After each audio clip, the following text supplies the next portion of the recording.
बाबा श्रीचंद जी लगभग 7 वर्षों के थे जब श्री गुरु नानक देव जी जगत उद्धार के लिए अपनी पहली उदासी पर चले गए थे। जाने से पहले श्री गुरु नानक देव जी ने बाबा श्रीचंद जी को अपनी बहन बेबे नानकी की झोली में डाल दिया, क्योंकि बेबे नानकी की झोली संतान सुख से खाली थी। बाबा लक्ष्मीदास जी अभी छोटे थे, इसलिए वह अपनी माता सुलक्ष्मी जी के साथ अपने ननिहाल चले गए थे।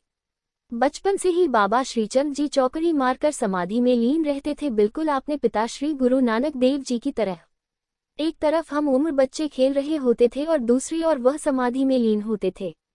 कभी समाधि लेते लेते तो कभी बैठे बैठे लुप्त हो जाते थे।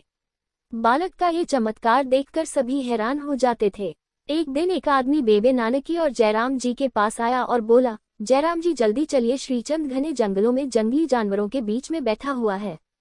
ये बात सुनते ही सभी जंगल की ओर दौड़े, परंतु जब सभी ने देखा कि शेर, चीता, बघेली, हाथी और सांप बाबा श्रीचंद के चारों तरफ इस तरह बैठे हो मानो तपस्वी बालक की रक्षा कर रहे हो और प्रभु नाम के रंग में रंग गए हो।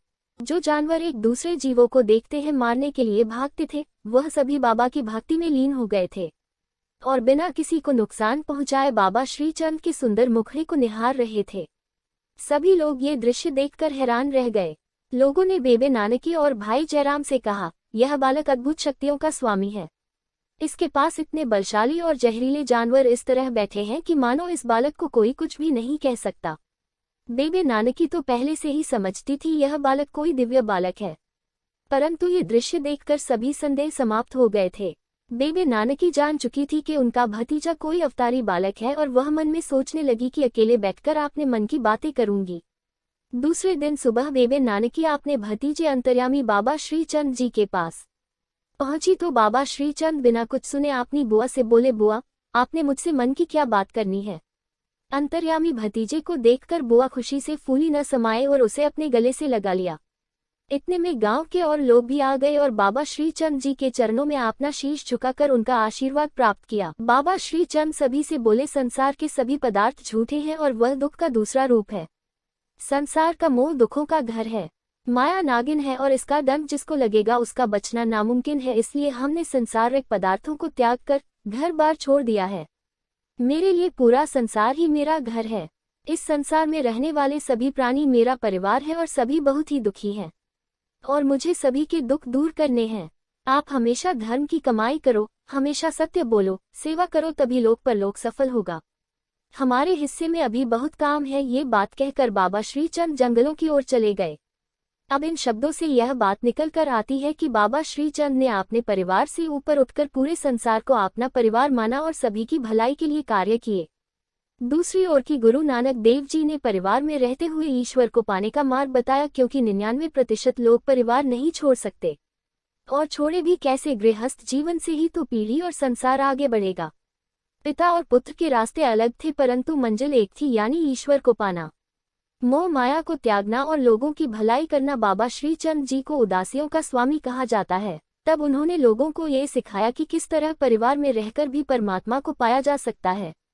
बाबा श्रीचंद जी ने अपनी पूरी जिंदगी ब्रह्मचारी रहते हुए उदासी संप्रदाय को मजबूत किया। बाबा श्रीचंद जी ने आरंभिक शिक्षा पंडित हरदयाल जी से प्राप्त की और उसके पश्चात वह माता नानकी के पास रहे। बाबा जी हमेशा एकांत पसंद करते थे और ध्यान में मगन रहते थे। ये देखकर दादा कालू सोचने लगे, श्रीचंद सारा समय वैराग में रहता है, ध्यान में रहता है, जैसे कि नानक रहता था।